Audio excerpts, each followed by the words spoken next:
Esta sesión y todas las posteriores estarán transmitiendo a las sedes de Medellín, en donde saludamos a la profesora Mariluz Alzate, quien es la coordinadora en la sede de Palmira, donde saludamos al profesor John Jairo Leal, coordinador también allí, y la sede de Manizales, el profesor Neil Guerrero, coordinador igualmente del grupo de estudiantes que van a seguir el desarrollo de la cátedra.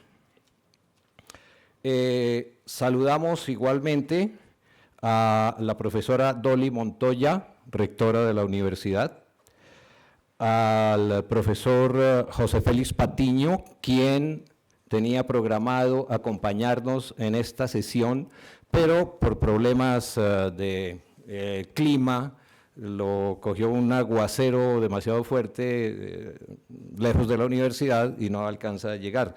De todas maneras, mandó sus saludos y el interés porque esta cátedra tenga una feliz realización. Saludamos también al vicerrector académico encargado, profesor Edgar Daza, al director académico de sede, el profesor Carlos Eduardo Cubillos, al director de programas, a la directora de programas curriculares de pregrado, la profesora Diana Farías, que no nos acompaña, pero que ha estado en la promoción y organización de esta cátedra, que está bajo la coordinación de la Vicerrectoría Académica y la Dirección Académica de sede, desde luego con el respaldo de la Rectoría de la Universidad. Y finalmente a la unidad de programas académicos de la Dirección Académica de sede, en particular a Diana Carolina Goyeneche, quien es la persona encargada de la logística y de la coordinación para que todo esto sea una realidad. Nos acompaña en la mesa, desde luego, nuestro invitado internacional, el profesor Claudio Rama, de quien posteriormente haré una presentación. La agenda que vamos a desarrollar en los siguientes minutos es la siguiente. Primero, la profesora Dolly Montoya, nuestra rectora, hará una instalación. Posteriormente, leeremos una semblanza del profesor José Félix Patiño, en cuyo honor está mencionada la cátedra, como es fácil de colegir. El tercer lugar, el profesor Claudio Rama nos presentará su conferencia, cuyo título se me acaba de refundir, pero en su momento, ¿no está ahí? No está ahí. En su momento lo presentaremos. Metamorfosis, sociedad digital del conocimiento, reformas educativas, diversidad universitaria y tipologías institucionales. Es el título de la cátedra, de la conferencia del profesor Rama. Vendrá después un breve espacio para preguntas del público, para lo cual circularemos unos papeles en los cuales quienes tengan alguna pregunta la formulan, pasa a la mesa y desde allí coordinamos las respuestas del profesor Claudio Rama. Con eso terminamos la primera parte de esta cátedra, de esta sesión inaugural. Como ustedes saben, porque así se planteó en el programa de la cátedra, todas las sesiones constan de dos partes. Una primera parte en donde hay conferencias de expertos invitados o paneles, obviamente también de expertos invitados, tratando cada uno de los temas. Vendrá posteriormente preguntas de los asistentes en Bogotá y de los asistentes en la sede, si es posible tener la alimentación de los participantes en las sedes.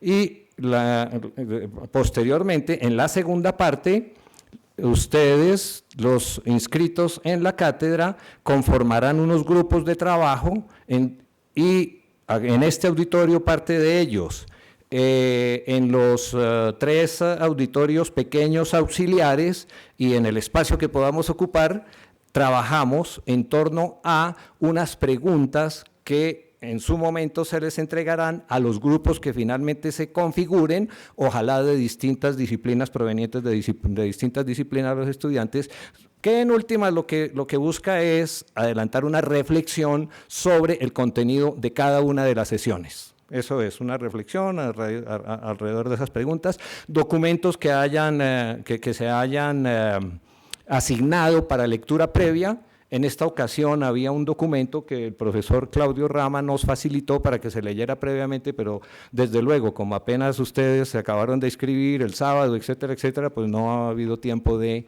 que tengan acceso a ese material. En lo sucesivo, el material está colgado ya en la página de la cátedra, en el sitio de la cátedra, con todos sus enlaces a la web, y donde no hay posibilidad de enlace porque es un material en físico, etcétera, pues se ubica también allí para que ustedes tengan acceso a él. Lo ideal es que haya una lectura previa, una reflexión previa, que aquí se confronte frente a los planteamientos de los participantes y posteriormente se haga el trabajo, de lo cual se detallará más cuando arranquemos esa segunda parte.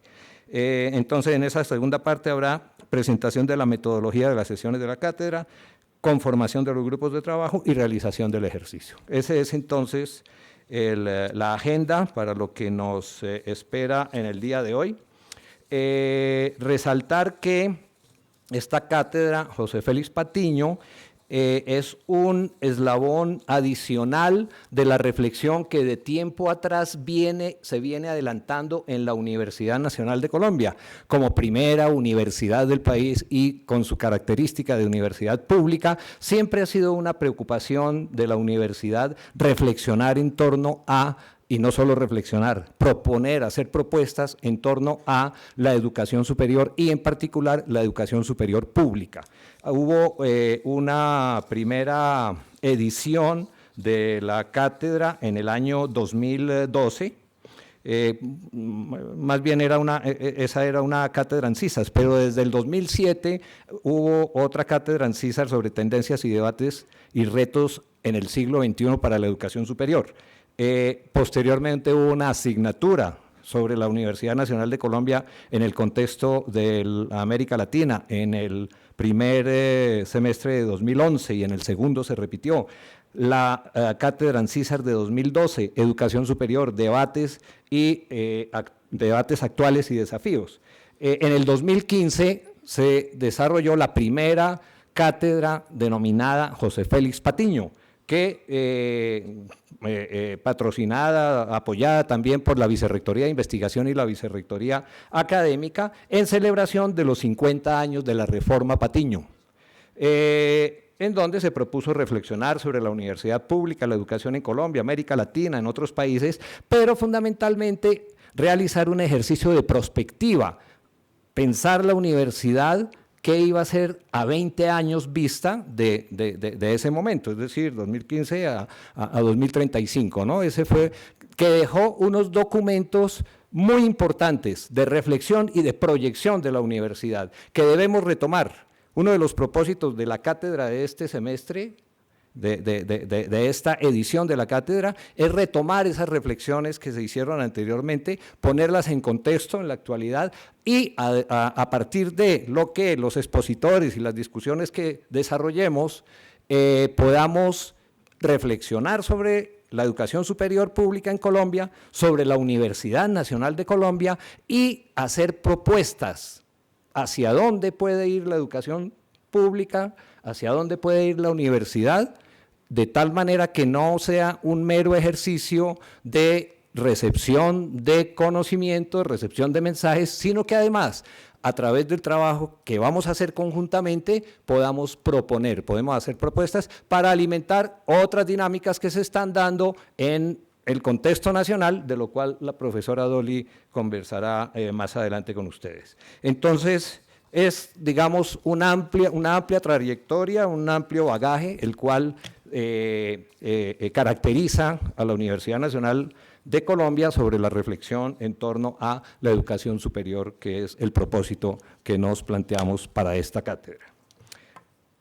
Entonces, desarrollando la agenda, le damos la palabra a la profesora Dolly Montoya para que haga la instalación.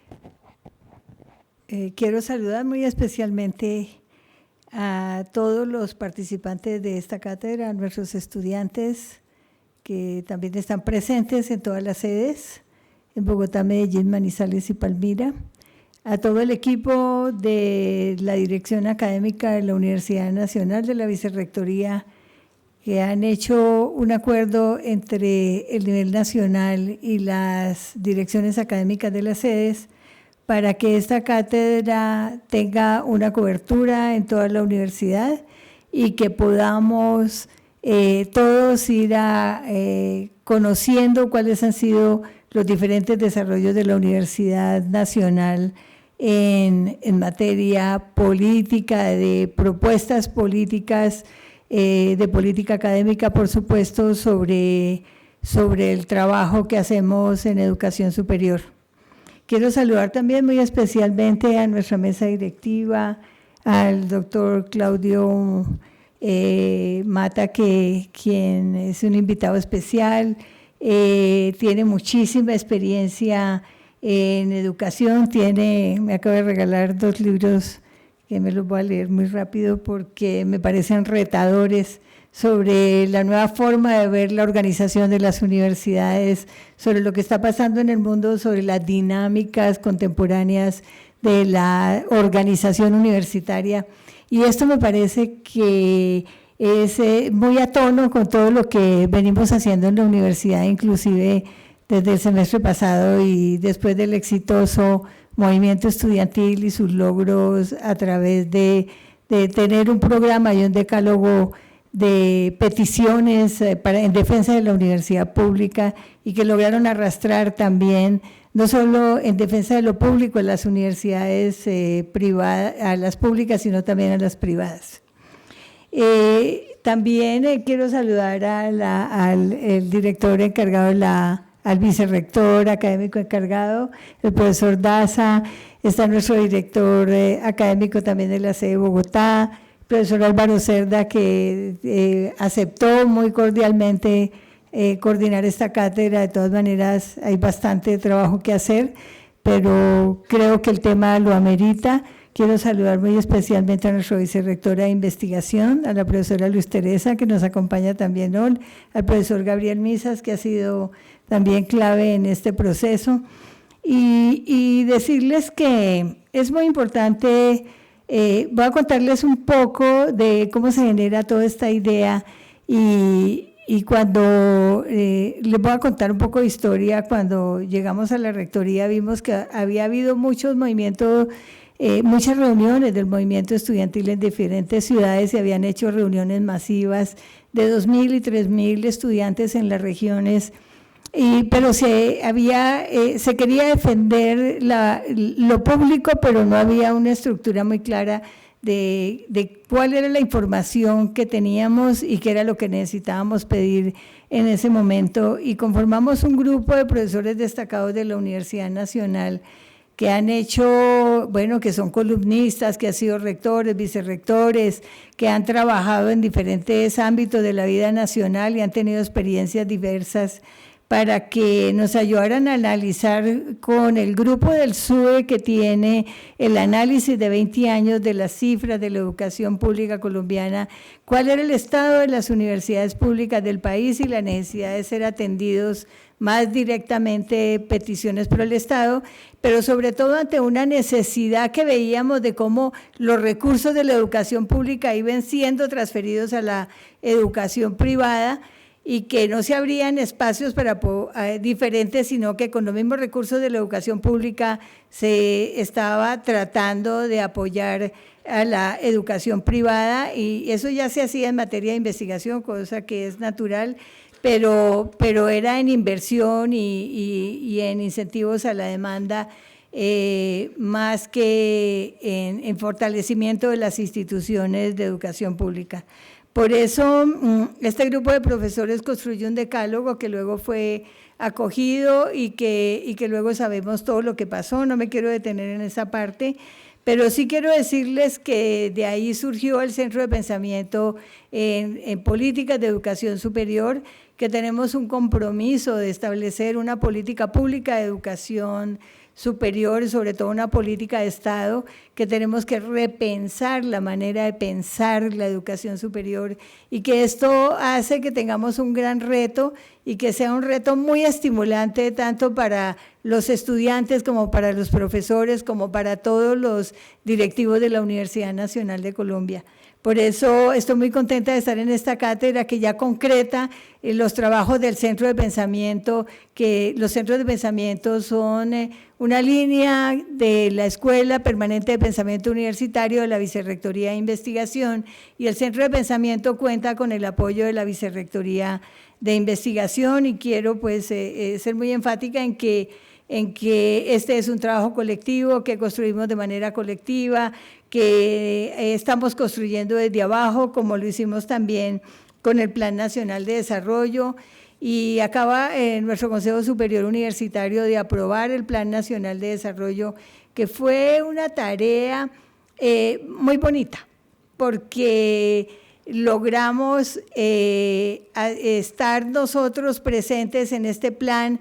Hicimos una consulta que teníamos en todos los diferentes sitios, teníamos diferentes posiciones y logramos mostrar cómo un trabajo colectivo desde la base se va volviendo un trabajo colectivo. Sí, profesor, a los estudiantes ya vi la pancarta, si quieren la pueden bajar, no hay problema, que ya la leí.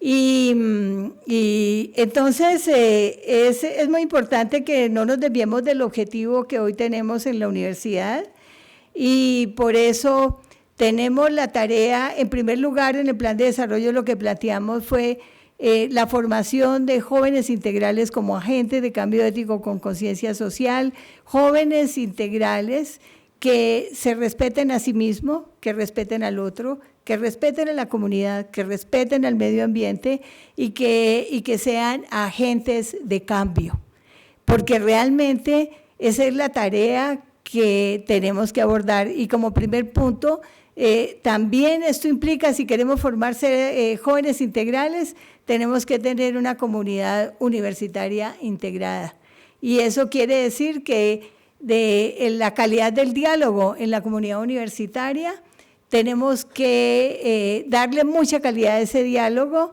y que de la calidad del diálogo va a depender la calidad de la convivencia, y por eso estamos abiertos al diálogo, siempre hemos participado, y creo que esta es la responsabilidad que tenemos como dirección de la universidad, en que el diálogo es la tarea fundamental de la Universidad Nacional, y que dialogando podemos crecer en medio de la diferencia, crecer en medio, sin paralizarnos, seguimos creciendo y seguimos formándonos entre todos para ir aprendiendo unos de otros, porque cada uno tiene su luz, cada uno tiene una luz interna, cada uno tiene una luz de conocimiento, de vida. Si ponemos las luces juntas, alumbramos el camino. Si cada uno se alumbra su camino, difícilmente vamos a poder ver el camino del otro. Por eso es muy importante para nosotros entender que ese primer punto, que es la formación de jóvenes integrales, si nosotros tenemos jóvenes integrales formados desde el ser, podemos pasar por la primera, la segunda, la tercera o la 20ª revolución industrial, y siempre estos profesionales van a tener el control de su vida, no lo van a controlar las máquinas, van a tener el control de su vida, y eso es lo más importante, acercarse de todas maneras a un desarrollo a través de la gestión del conocimiento, y por eso es muy importante que la universidad, que nosotros nos neguemos a formar desde el tener, porque cuando formamos desde el tener estamos sembrando las semillas de la corrupción. Formar desde el ser es formar seres éticos e integrales y con conciencia social. Un segundo punto del programa que también ha sido muy importante es cómo nuestras sedes, logramos que en nuestras sedes haya una armonía, tanto la universidad es como un tejido, tenemos una urdimbre, unas direcciones nacionales y tenemos 9 sedes, y tenemos que tejer tanto en sentido vertical como horizontal, tenemos que tejer también de abajo para arriba, y ahí en esos encuentros de diálogo es donde la universidad realmente puede construirse como en un liderazgo colectivo, como una real comunidad universitaria. Por eso el trabajo con las sedes es muy importante, sobre todo porque en cada una de las sedes hay una muy buena noticia que le comentaba al profesor Mata en este momento, es que nos han evaluado dividiendo por número de profesores en todas las sedes, nuestro rendimiento y nuestra producción académica, sobre todo en publicaciones, es la misma en todo el país. O sea, tenemos una universidad de calidad en todo el país. Y esto es muy importante, por eso la universidad en las regiones trabaja con las comunidades, pero no podemos perder de vista que nosotros tenemos una misión, es que nosotros tenemos que tener el sentido del proyecto colectivo de nación, de ese proyecto general de la nación. Y no podemos solamente el trabajo en los territorios, hacer un trabajo en el desarrollo del territorio, sino también cómo al territorio lo podemos ir llevando a ese sentido del proyecto cultural y el proyecto general cultural de la nación. Ese es un punto muy importante. El otro punto que hemos destacado y lo tenemos como primer punto en el programa es cómo la universidad contribuye como Universidad del Estado a reconstrucción del tejido social en La Paz.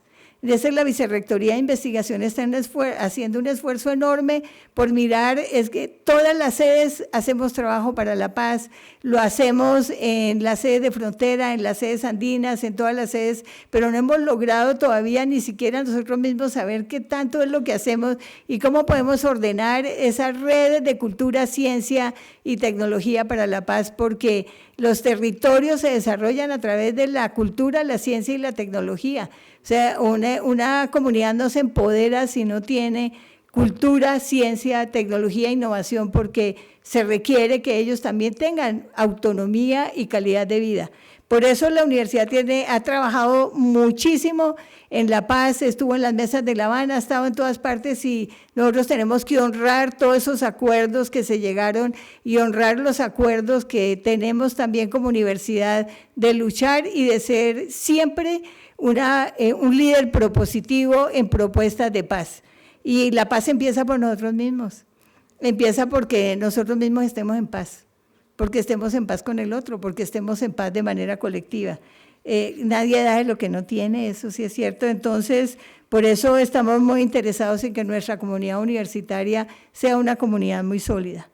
Y por supuesto, hay un punto importante y es que la universidad, como les acabo de decir, tenemos muy buen desarrollo y nos falta y nos faltará siempre también en ciencia, tecnología, cultura, artes, humanidades. Y estamos trabajando en cómo los estudios generales pueden introducirse en los estudios de fundamentación como parte también de desarrollar actitudes ciudadanas. Pero al lado de eso y lo que hacemos nosotros como universidad, que es muy destacado, no solo a nivel nacional, sino latinoamericano, tenemos una burocracia que nos pesa muchísimo. Entonces estamos trabajando en transformación digital, en mirar cómo podemos organizar la universidad a través de procesos, no de oficinas, para que podamos hacer un desarrollo mucho más contemporáneo de la universidad que tenemos que transformar. Por eso yo solamente quiero decirles que yo les deseo muchísimos éxitos en esta cátedra. Me parece que es un escenario maravilloso para compartir, para dialogar y además con invitados internacionales que también podemos retroalimentar todo nuestro trabajo al interior de la Universidad Nacional.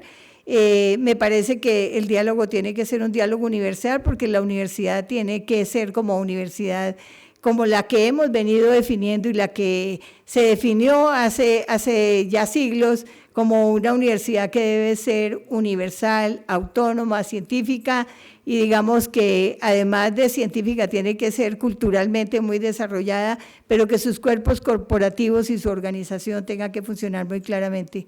Solamente quiero repetirles lo que hemos dicho siempre, nosotros somos el proyecto cultural más exitoso de la nación desde la independencia.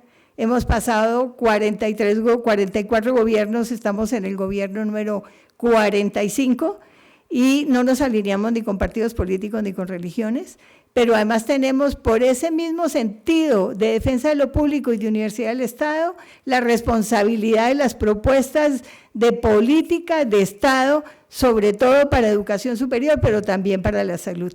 Entonces, creo que que todos estos temas que la universidad viene dialogando tienen que ser foros abiertos al país, porque nosotros tenemos que ser líderes propositivos en defensa de lo público.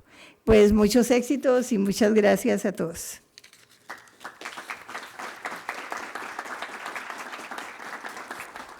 Y quiero excusarme porque uno de los actores de nuestra comunidad universitaria, que son los sindicatos, estamos en negociación, entonces tenemos una reunión en la oficina con la comisión que está negociando también. Entonces, aquí pues me da mucha pena, profesor, me excuso públicamente, pero yo voy a escuchar su conferencia y entonces me toca retirarme. Muchas gracias.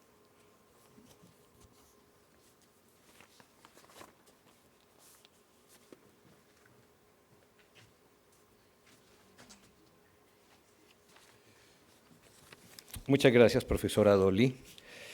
El segundo punto de la agenda está destinado, como les anuncié, al saludo del profesor José Félix Patiño, en cuyo honor se desarrollan estas, o se nombran estas cátedras. Voy a leer una semblanza. La mayoría de los aquí presentes es posible que conozcamos, sepamos quién es José Félix Patiño, pero algunos de los que llegamos a esta cátedra no hemos oído hablar ni hemos leído sobre él. Por eso voy a hacer esta pequeña semblanza tomada de un escrito de Gustavo Silva. Dice: además de ser uno de los médicos más importantes del país, es uno de los académicos e intelectuales más influyentes en el ámbito de la educación superior. Toda su vida ha estado vinculado a la Universidad Nacional. Su padre, Luis Patiño Camargo, también fue un ilustre investigador de medicina tropical de esta institución. En la Nacional, José Félix Patiño inició sus estudios médicos que tuvo que interrumpir por el estallido del 9 de abril de 1948. Este hecho lo obligó a continuarlos en la Universidad de Yale, en donde concluyó con los más altos honores académicos. En 1962, con 35 años, fue nombrado ministro de Salud Pública por el presidente Valencia. Desde esa cartera se encargó de introducir al país los medicamentos genéricos, medida que ha tenido un profundo impacto social para los colombianos.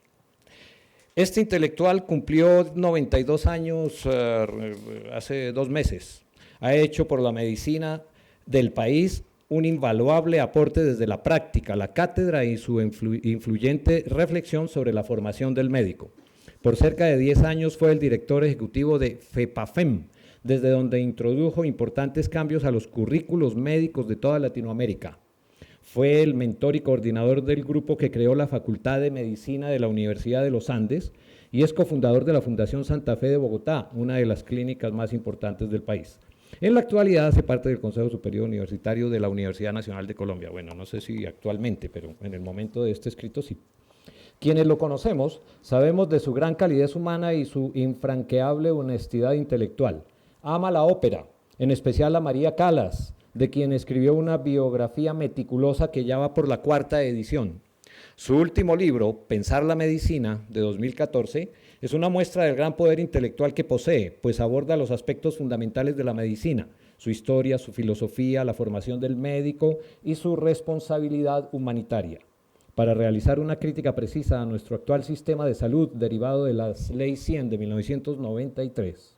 En sus palabras, la medicina es una actividad intensamente moral. Como académico, José Félix Patiño ha sido fundamental para el país. Es el responsable de la llamada Reforma Patiño, que entre 1964 y 66 transformó radicalmente a la Universidad Nacional y por extensión a toda la universidad colombiana. Bajo su rectoría, la universidad triplicó en menos de 2 años su presupuesto. También fortaleció la planta profesoral, modificó la estructura académica, imprimiéndole mayor calidad y eficiencia, e inició la construcción de una verdadera ciudad universitaria con museos, teatros, cafeterías, residencias y grandes bibliotecas. Esto no lo dice el escrito, pero lo comento yo. La estrategia de José Félix Patiño para ganarse el apoyo de estudiantes y de docentes en un momento crítico de la Universidad Nacional fue, como él lo ha planteado en diversos escenarios, el diálogo. el diálogo. El diálogo fue su estrategia para concitar a las diferentes voluntades, para unir esfuerzos y para sacar adelante su proyecto de la reforma que conocemos por su apellido, Reforma Patiño. En 2011, Patiño recibió de manos del presidente de la Nación el premio Simón Bolívar, orden Gran Maestro a los mejores en educación. En su honor, la Universidad Nacional de Colombia creó la Cátedra Patiño Restrepo, un espacio de reflexión sobre el impacto de la educación superior en Colombia. José Félix Patiño Restrepo es un humanista que sigue salvando vidas, sus pacientes, y formando espíritus, sus estudiantes. José Félix Patiño. Muy bien, continuamos entonces con el desarrollo de la agenda y en tercer lugar tenemos la conferencia del profesor Claudio Rama.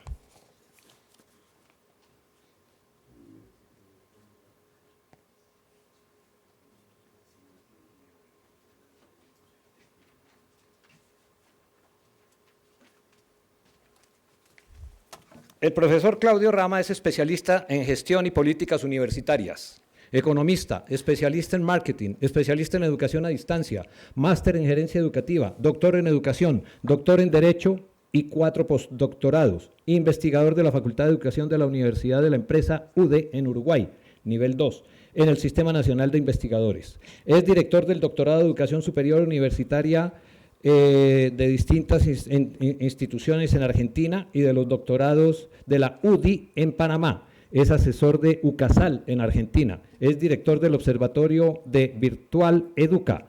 Fue director del Instituto Internacional de la UNESCO para la Educación Superior en América Latina y el Caribe, IESALC. Rector del Instituto de Altos Estudios Nacionales, decano de la Facultad de Ciencias Empresariales, director del Instituto Nacional del Libro, director del Sistema Nacional de Televisión y vicepresidente del Sistema Oficial de Difusión, Radio, Televisión y Espectáculos. Ha publicado 27 libros propios. En 3 ocasiones ha recibido el Premio Nacional de Letras del Ministerio de Educación y Cultura del Uruguay. Fue distinguido con 7 doctorados honoris causa. Demos la bienvenida al profesor Claudio.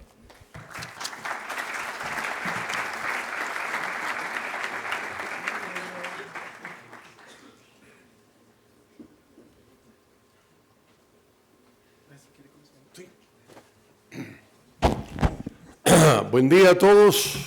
Buen día. Buenas tardes.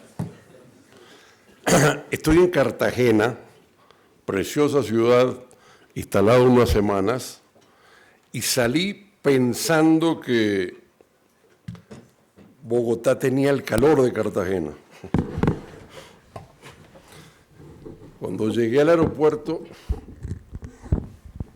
tomé conciencia que efectivamente las ciudades todas son distintas, por suerte, y efectivamente ese es el tema que vamos a conversar, la diversidad. Ya no la diversidad de los escenarios de la temperatura que siempre nos engañan y creemos que no va a llover y que va a llover, sino de lo que de alguna forma son los sistemas universitarios que hoy, en nuestro análisis, cada vez más estamos en el medio de una reforma de la diversidad. El premio Nobel Sen decía que el siglo XX es el siglo de la diversidad. Y de alguna forma, en valores, en políticas, en culturas, cada vez somos diversos, cada vez somos diferenciados. Recuerdo un partido político en el cual en la puerta tenía una gran foto de una manifestación en 1945 en Uruguay, y efectivamente todos estaban vestidos iguales, inclusive todos eran hombres y todos tenían sombrero. Bueno, vernos cada uno en nuestra diversidad es el tema que nos caracterice como siglo XX. Bueno, perfecto.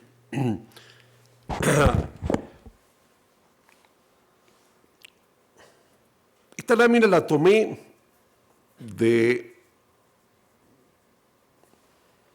internet, buscando los ciclos de Krondatiev. De alguna forma, el investigador más significativo que terminó el siglo XX marcando nuestra comprensión de la historia fue un hombre que en 1925, en la Unión Soviética, en la mitad de la discusión de la crisis y el catastrofismo de aquellos libros de Rosa Luxemburgo y de Bougarin, presentó la hipótesis y verificó ante los datos de la historia que había ciclos y fases que caracterizaban el movimiento histórico y tomando apenas 10 o 15 indicadores que en aquel momento existían de precio, del valor del oro, de consumo, formuló una hipótesis que es, estamos en el cuarto ciclo y en la cuarta onda de la historia desde que tengo los datos en la mesa. Grondatrier fue tal vez el teórico más importante porque nos permitió visualizar una hipótesis y al mismo tiempo una visión de la existencia del futuro. Tal vez lo más importante que tenemos como seres humanos es tratar de entender qué es el futuro, como sociedades, como personas. Saber el diario del día lunes, no solo por ganar la lotería, sino por proyectar la vida. Y sin duda los sistemas universitarios, que enseñamos con conocimientos del pasado para ejercicios laborales en el futuro, que proyectamos la construcción de las sociedades y la creación de capacidades en un escenario futuro, sin lugar a duda que un marco teórico que no sea oráculos o pitonisas o delfos y que nos permita formular visiones sobre el futuro, se constituye en una variable central. Grondatrier lo que hizo es, formuló una hipótesis de ciclos, formuló un modelo para entender el presente donde estamos y las posibilidades del futuro. Formuló un modelo para entender que existen fases y ciclos y posteriormente, durante todos los escenarios de las décadas sucesivas en el siglo XX, se fue avanzando a identificar mucho más en la historia la existencia de ciclos y fases en el desarrollo de la humanidad y en el desarrollo de las economías y los motores que movilizaban y construían las sociedades. Y hoy hay estudios que fijan desde el año 870 la existencia de ciclos que duran 60 u 80 años y que explican a partir de un insumo nuevo, de una innovación, del descubrimiento de los canales, de los molinos de viento y del descubrimiento de algunas regiones del mundo que se abren al comercio, cómo se construyen escenarios de impulsos dominantes. Bueno, hoy algunos hablan de la cuarta revolución, pero en todo caso el marco teórico más firme y más sólido nos indica que de alguna forma ya no es la quinta fase o la quinta ciclo, sino uno más en la historia que arranca hace decenas y centenas de años de estructuras que se van modificando, impulsadas por las tecnologías y que construyen la sociedad. De alguna forma es claro que esto nos va mostrando la gran relación enorme que hay entre las fuerzas productivas y las relaciones sociales de producción, entre el conocimiento que marca la relación del hombre y la naturaleza. El modelo de los ciclos y la hipótesis de comprender las fases y los ciclos vinculados a las innovaciones y el conocimiento, inclusive genera la hipótesis de que la historia de la humanidad es la historia del conocimiento.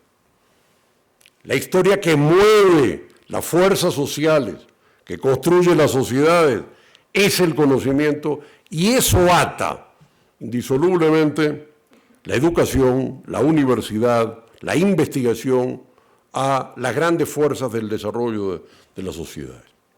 A partir de esa hipótesis es que efectivamente podemos empezar a ordenar la relación entre los ciclos y las fases, impulsados por determinados conocimientos, por determinadas tecnologías y la propia historia de las universidades.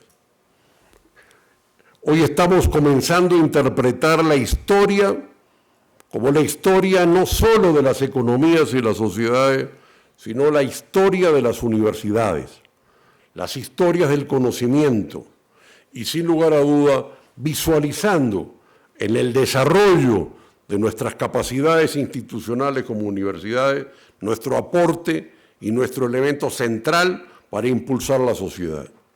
Bueno, hay una relación entre Gutenberg y el conocimiento, hay una relación entre Gutenberg y la producción del seminario como modelo académico, hay una relación entre esas tecnologías y las instituciones educativas y los modelos de organización del conocimiento. Y de alguna forma empezamos a interpretar la historia ya no como ciclos y fases tecnológicas de un impulsor, sino como ciclos y fases también de las dinámicas universitarias. En esa medida, de alguna forma nos empezamos a plantear el análisis sobre todo de los últimos 2 ciclos.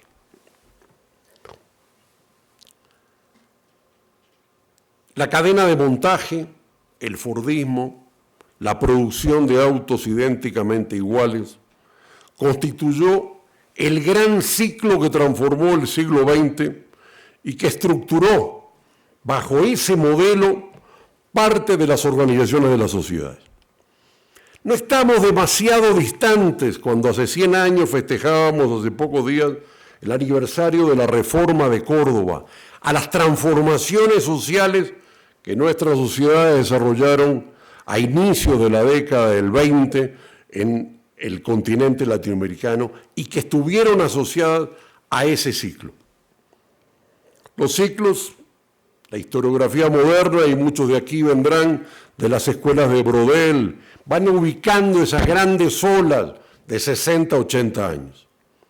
Bueno, de alguna forma hoy estamos en un nuevo ciclo tecnológico. La revolución de la microelectrónica y la programación informática, la expansión del conocimiento enorme que se ha ido acumulando y que hasta creó el nivel de los posgrados en las instituciones universitarias, es lo que caracteriza nuestro tiempo histórico. Nosotros estamos en un ciclo tecnológico, en una revolución tecnológica, gestada en los conocimientos de la microelectrónica y la programación, gestada en la década del 70 y que de alguna forma ha ido transformando en los últimos 30 años todos los sectores productivos y todos los sectores económicos.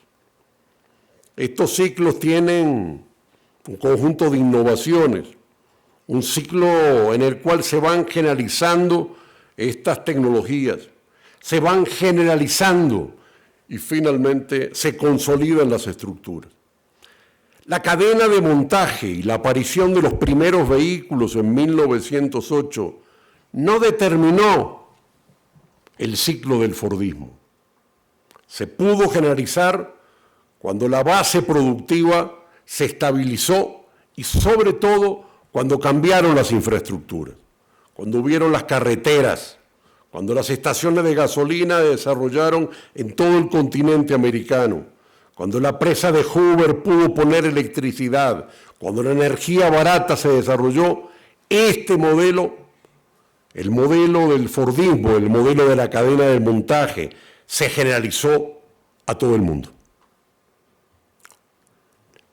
La revolución tecnológica digital se inicia en los 70, pero hoy, que el 70% de los hogares tienen acceso a Internet en el mundo, que el 70% o más de las personas tienen con sus celulares, las computadoras, sistemas de conexión a las redes, es que estamos viendo la generalización del modelo tecnológico digital de la microelectrónica y la programación. Estos impactos de hoy, de la economía colaborativa, de la automatización de los procesos, son las dinámicas que empezaron a caminar en los años 70. ¿Qué caracteriza este modelo? ¿Cuáles son las fuerzas que lo están alimentando? Sin lugar a duda, la microelectrónica y la programación informática. No hay sector económico que no esté siendo transformado, algunos más rápido, otros más lentos, algunos desde sus inicios y otros sus impactos son en momentos posteriores. Pero así como hemos pasado del disco al CD, del nitrato y acetato de las películas a Netflix. No hay sector que no esté sujeto a esta transformación. Como lo estuvo antes, todos los sectores, a la cadena de montaje y a la producción idénticamente igual en serie de los productos industriales. En este contexto, tal vez lo más importante es el encuentro entre el ciclo de Krondatriev, el funcionamiento de un determinado insumo, tecnología o realidad que genera una innovación, y el concepto schumpeteriano de la creación destructiva. La creación destructiva es el eje central de este sistema. Cuando se inventa el vehículo y Ford produce la cadena de montaje, no es simplemente que aparece ante las calles de las ciudades del mundo un vehículo de 4 ruedas que sustituye al caballo. No. Es una creación destructiva. Se destruyen empresas dedicadas a producir de carruajes. Se destruyen las competencias y las capacidades de aquellos que trabajaban en aquel mundo de producción de carruajes. Y hoy acontece lo mismo.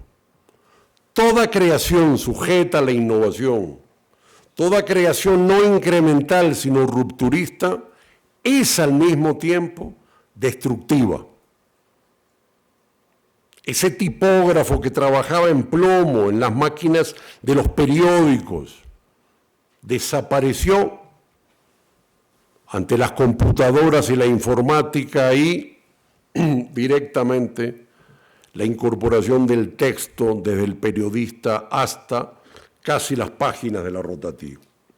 Bueno, el impacto schumpeteriano es la base de este modelo. Y este impacto schumpeteriano de creación destructiva es el impulso determinante a la enorme expansión del conocimiento en el cual estamos sujetos.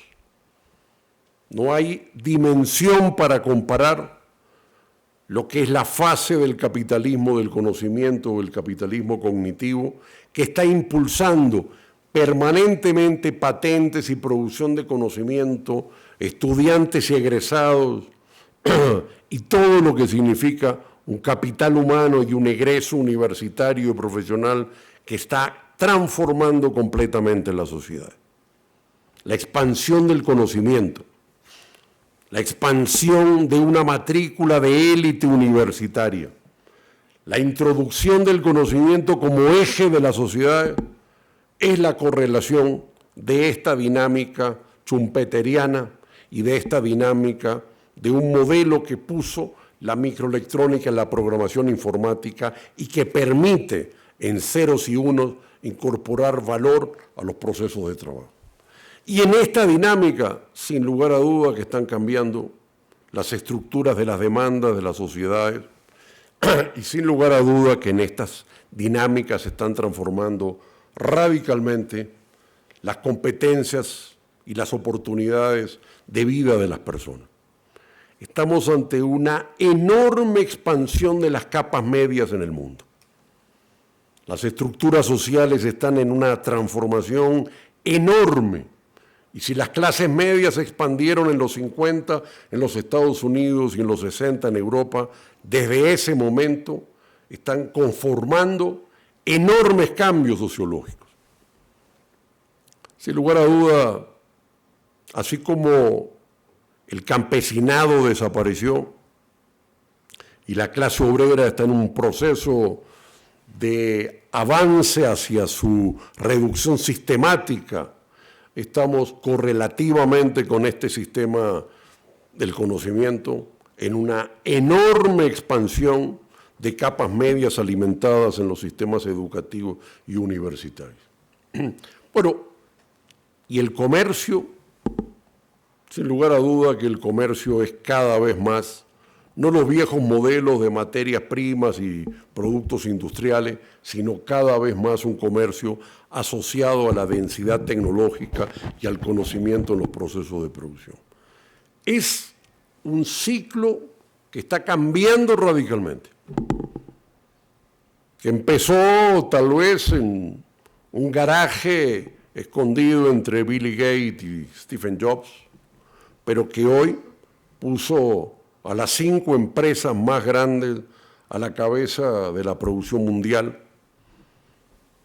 ha hecho desaparecer enormes sectores, empresas, capacidades, y ahí recordamos ya no Blockbuster ante Netflix, sino mucho más allá, hasta Kodak y decenas de empresas, y hoy las 5 primeras empresas en cotización mundial no tienen nada que ver, sino que son digitales, de la microelectrónica, de este mundo global.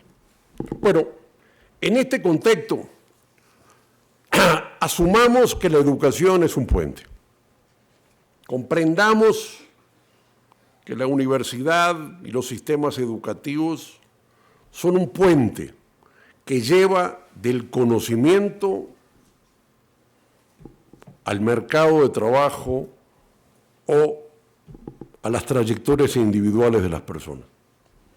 La educación es, sin lugar a duda, una estructura, un currículum, una pedagogía, un conjunto de organizaciones institucionales que permite que estos conocimientos estructurados en asignaturas, en campos disciplinarios, permiten el recorrido y la apropiación de capacidades y competencias para que efectivamente las personas puedan dotarse de los conocimientos.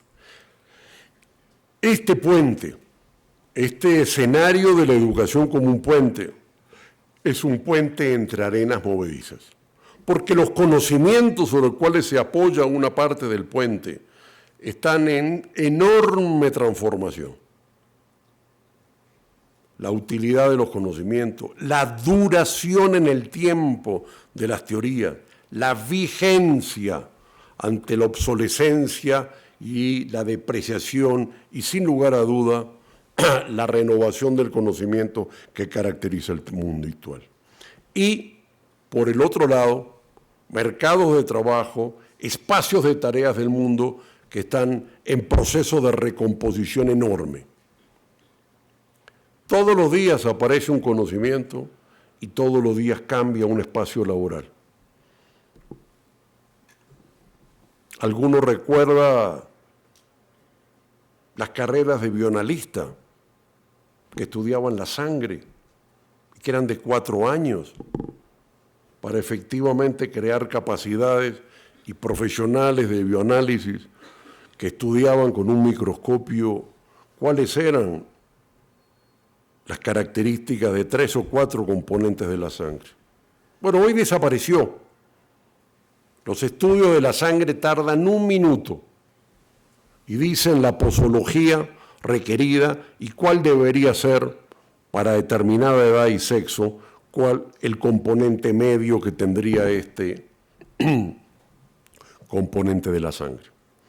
Bueno, de alguna forma, el sistema educativo, la educación, la cuestión educativa, utilizando la terminología de Kautsky sobre la cuestión agraria, es cómo el sistema educativo tiene los conocimientos actualizados y esos conocimientos actualizados al mismo tiempo están articulados a las demandas y las oportunidades de vida de las personas.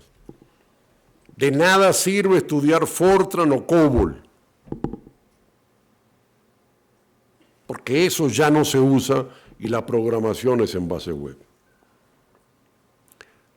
Es tan rápido la renovación de los conocimientos y la transformación del mercado de trabajo, es tan intemporal el puente porque nos educamos hoy para un escenario de futuro, de que de alguna forma vivimos en un sistema educativo que está montado sobre arenas movedizas.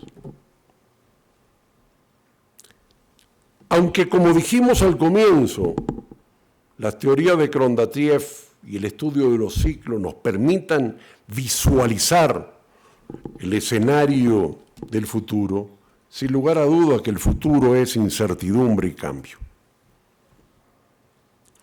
Comprender la problemática educativa es comprender los riesgos y los problemas que tiene un escenario de renovación del conocimiento y de renovación de los espacios de trabajo. En este escenario, de alguna forma, la cuestión educativa es cómo unir, integrar, porque ambos se mueven en la misma dimensión, conocimientos y mercado de trabajo. Un hombre, premio Nobel, creó teoría física sobre lo digital. Y él mismo creó la empresa y la producción de los CD. Porque hoy conocimiento y cambio es cada vez más acelerado en los procesos. Bueno, ¿cuáles son los impulsores de estos cambios? Sin lugar a duda, impulsores de mercado. Cada vez hay más diversidad de estudiantes, diversidades de oportunidades. Impulsores de costos, la búsqueda de ahorrar. Impulsores de gobierno, políticas públicas y escenarios. Impulsores cognitivos, aumento del conocimiento. Probablemente ahí está la llave más grande. No sabemos para dónde camina el conocimiento. Sí sabemos que el conocimiento busca respuestas a los problemas, pero no sabemos cómo se hacen las respuestas a ese tipo de problemas. Ningún escenario de prospectiva ha logrado más o menos identificar hacia dónde va el conocimiento. La CIA había hecho un estudio apenas unos meses antes de la caída del muro de Berlín y nunca había visualizado ese escenario. Los estudios del Club de Roma sobre la visión del futuro, ninguno de ellos pudo ver la revolución digital o la revolución verde. Más o menos se considera que el 90% de los estudios prospectivos no tienen una durabilidad de más allá de unos 4 o 5 años y aún así que la mayor parte de los estudios prospectivos tiene enorme falencia. Bueno, este escenario de la diversificación, de los impulsores, lo está haciendo que los sistemas universitarios busquen responder a enormes diversidades de formas de conectar entre el mundo del conocimiento y el mundo del trabajo. Es lo que llamamos y tratamos de explicar como un creciente proceso de diferenciación y de diversificación de las instituciones universitarias. ¿Qué queremos decir? Queremos plantear y visualizar que en este mundo digital, en este mundo basado en la expansión del conocimiento, en este mundo de transformación radical y cotidiana de espacios de trabajo y de espacios del conocimiento, uno de los elementos que está marcando es la diferenciación y la diversificación de las instituciones. No hay ya una universidad, no hay ya un modelo de universidad, no hay ya una sola tipología universitaria, sino que efectivamente estamos ante una pluralidad y ante la construcción de sistemas universitarios más diversos. Digamos que, en lugar a duda, la universidad ha tenido fases y etapas. Cada etapa y cada fase se ha caracterizado por un tipo de estructura institucional dominante. La universidad religiosa, la universidad republicana, la universidad autónoma. Podemos ir encontrando en la historia diversidades de modelos universitarios, con sus propias formas de gobernanza, con sus propios criterios de organización, con sus propias bases institucionales. Y allí se discute la Universidad Napoleónica, la Universidad de Humboldt, la Universidad de los colegios ingleses. Bueno, lo que queremos plantear es que ese escenario de homogeneidades, de simplezas, correspondía a los tiempos de la universidad de élite, correspondía a unos tiempos donde no se expandía el conocimiento en la dimensión que se expandió hoy.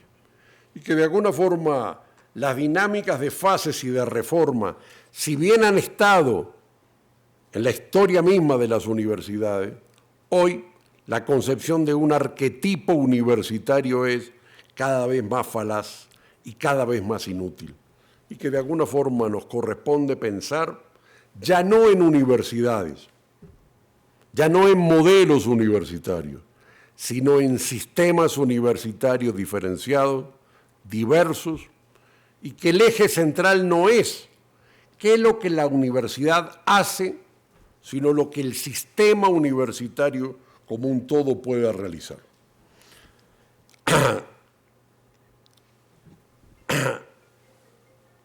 Permanentemente la universidad ha tenido,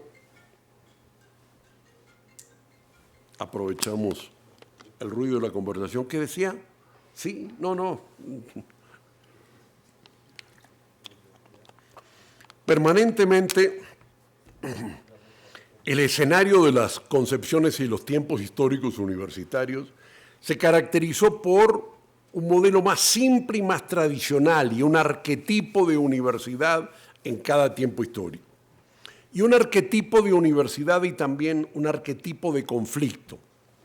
El conflicto entre las religiones y las universidades entre ellas. El conflicto del Estado y las iglesias. El conflicto entre la región y la nación. Aquí mismo la historia de la Universidad Nacional fue también la discusión de la colocación de la palabra nacional como una referencia de debate respecto a las universidades de la región. El conflicto entre la universidad y el gobierno. De alguna forma, la discusión de la autonomía universitaria es siempre un escenario de la descentralización y la independencia ante los poderes caudillistas de la nación. La tensión de lo público y lo privado. Bueno, que es parte del escenario que caracteriza nuestros tiempos históricos. Pero yo lo que quiero plantear es que hoy nuestro escenario de tensiones es en el contexto de la diversidad. Cuando uno concibe y utiliza el modelo de Bourdieu, es un modelo de instituciones que se configura como la base del arquetipo y es el conflicto con todos los que discuten ese arquetipo, con todos los que implican la tensión contra el modelo dominante. Y eso es lo que ha caracterizado el pensamiento universitario y la propia historia universitaria. Y probablemente el escenario en un contexto de masificación de los sistemas, de expansión enorme de la matrícula y de la cobertura, de alguna forma la discusión está planteada entre las formas de la diferenciación y de la diversidad. Si empezamos a proyectar cuál ha sido el escenario de las reformas universitarias en los últimos tiempos, lo que queremos plantear es que de alguna forma este ciclo tecnológico que arranca en los años 70, este ciclo que no es solo tecnológico, sino porque reconfigura los mercados de trabajo, reconfigura las tareas, reconfigura los niveles de organización del conocimiento y de los campos disciplinarios. De alguna forma, lo que está mostrando es un camino del proceso de diferenciación de las instituciones universitarias. Se sostiene que no es posible los aumentos de cobertura, los aumentos de la masificación de los accesos, la enorme transformación que tenemos en el mundo universitario de venir de sistemas de élite hacia avanzar a sistemas de masas. En 1970, cuando el sistema está empezando a cambiar en términos del ciclo tecnológico y social, en ese contexto, la matrícula universitaria era apenas el 6% de la cobertura en América Latina. Cuando Tlatelolco, cuando el Cordobazo, cuando las manifestaciones de la muerte de Liberarse estudiantil en Uruguay, cuando todos los movimientos estudiantiles y el de Camilo Torres, también mismo aquí, la cobertura universitaria no superaba el 500.000 de estudiantes en todas las instituciones, no había más de 200 universidades en la región. Hoy no estamos ante un sistema de élite. América Latina tiene 56% de cobertura, 28.000 estudiantes universitarios, un egreso de cerca de 3.8 millones de egresados técnicos y universitarios por año, más de 14.000 instituciones universitarias y terciarias, casi el 16% de los mercados económicamente activos están compuestos por profesionales y corresponde a una enorme transformación, no solo de las mujeres que no entraban en los sistemas de educación superior y que tenían niveles de cobertura prácticamente que no superaban el 15%, y hoy son mayoría, sino también niveles de cobertura que han construido esta clase media que yo decía. En apenas 30, 40 años, la transformación sociológica es de una dimensión que de alguna forma hay veces pensamos que esto era el escenario cotidiano. No, eran sistemas de élite, de blancos, de rubios, de matrículas urbanas, de hijos de papá y de mamá, con empleos asegurados.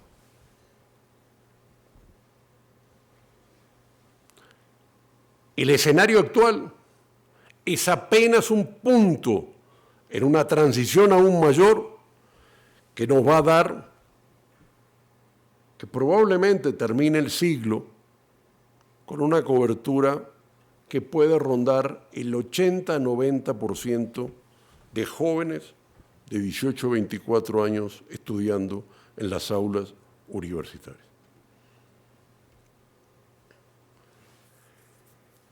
Este proceso que se inicia en los 70 lo vemos en tres fases.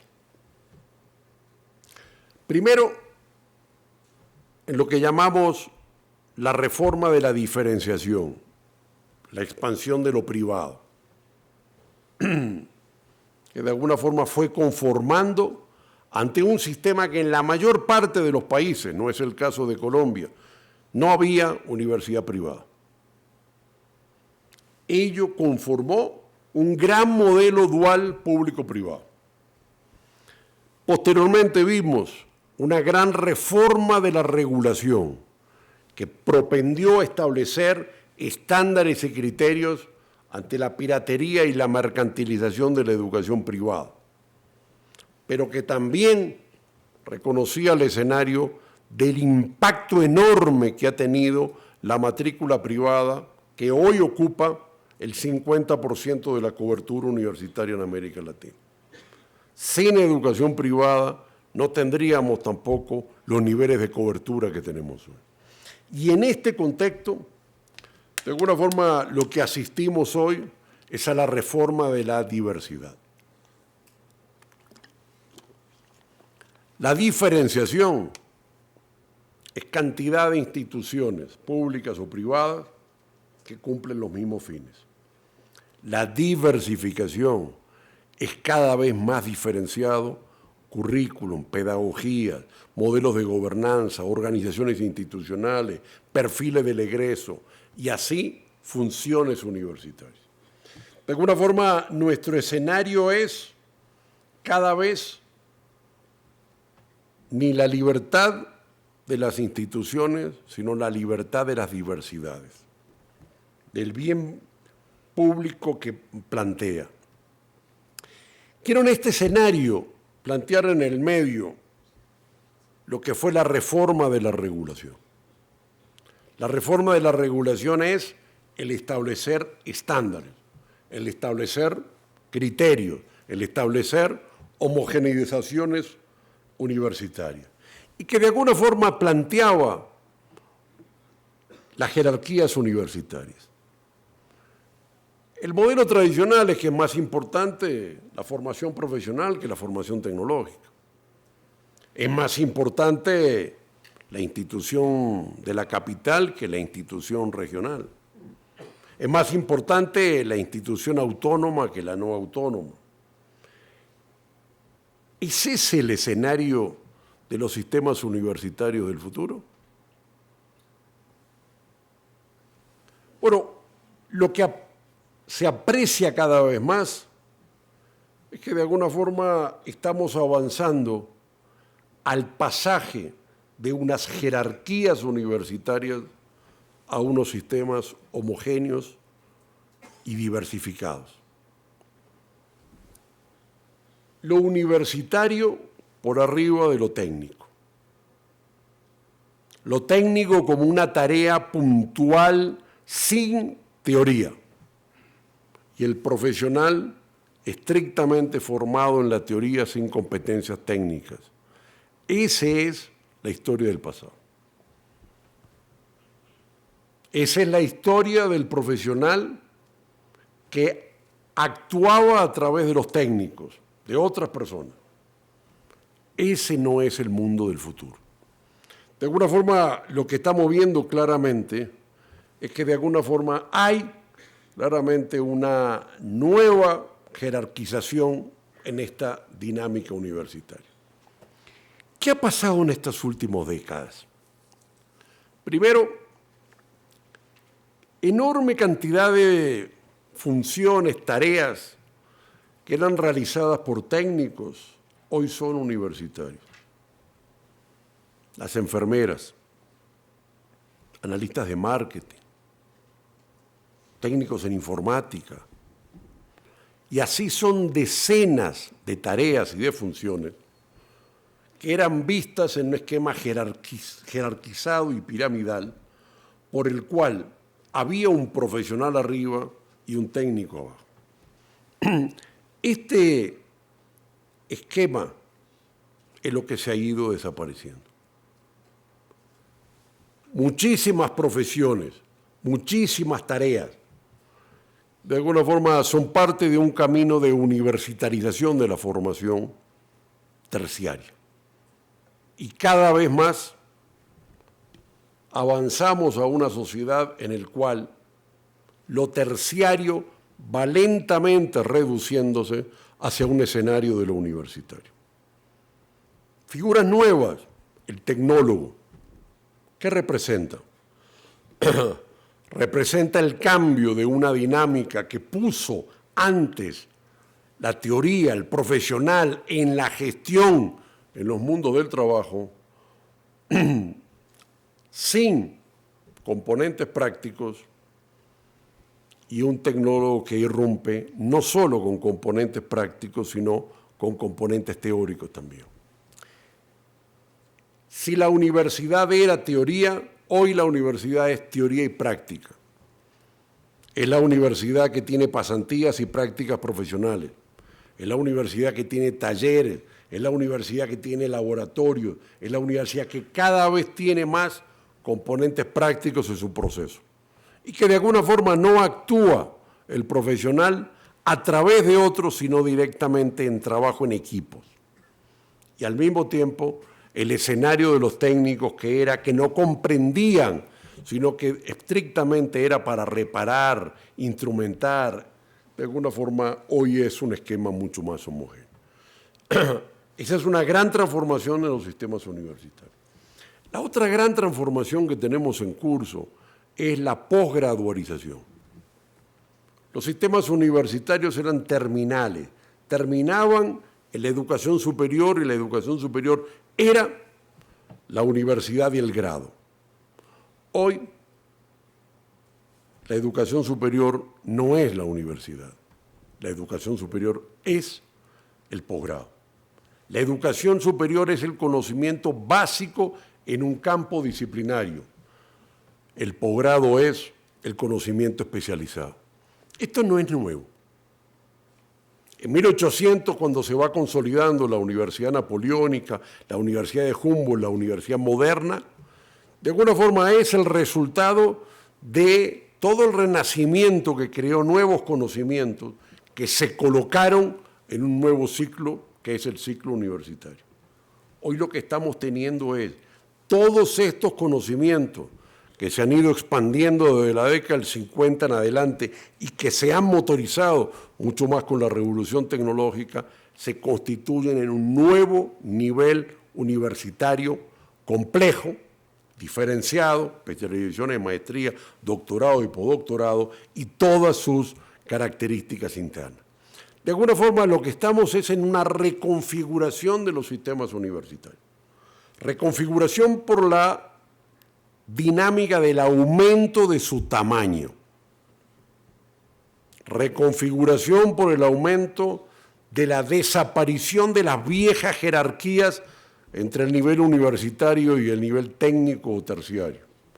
Reconfiguración por el aumento de un nivel de posgradualización y cada vez más, a medida que se masifique la matrícula, a medida que aumenten las exigencias de conocimiento, el ingreso a los mercados de trabajo va a ser mucho más como los médicos, con la especialización que es la maestría. Hoy tenemos un campo disciplinario, un campo profesional, la medicina, con sus 60, 70 especializaciones médicas, que de alguna forma es la forma del ingreso al mercado de trabajo. Y eso lo vamos a ver en este escenario. O sea que lo que estamos viendo es un camino lento de complejización y de transformación de los campos del conocimiento, de los campos del mercado de trabajo, y en esa misma medida que el puente tiene sus arenas movedizas en el conocimiento y en el mercado de trabajo, también estamos viendo que el puente pasa de ser de un modelo simple, memorístico, repetitivo, único, a un escenario de diversidad y de diversificación institucional. ¿Cuáles son, podríamos decir, las complejidades de este paso? Es que hemos pasado de universidades a sistemas.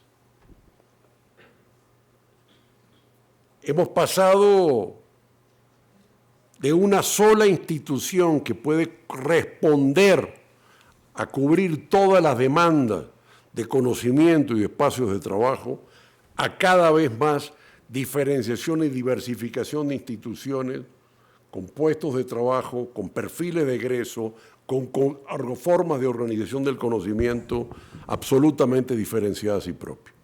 De alguna forma, estamos pasando de sistemas homogéneos a sistemas diferenciados.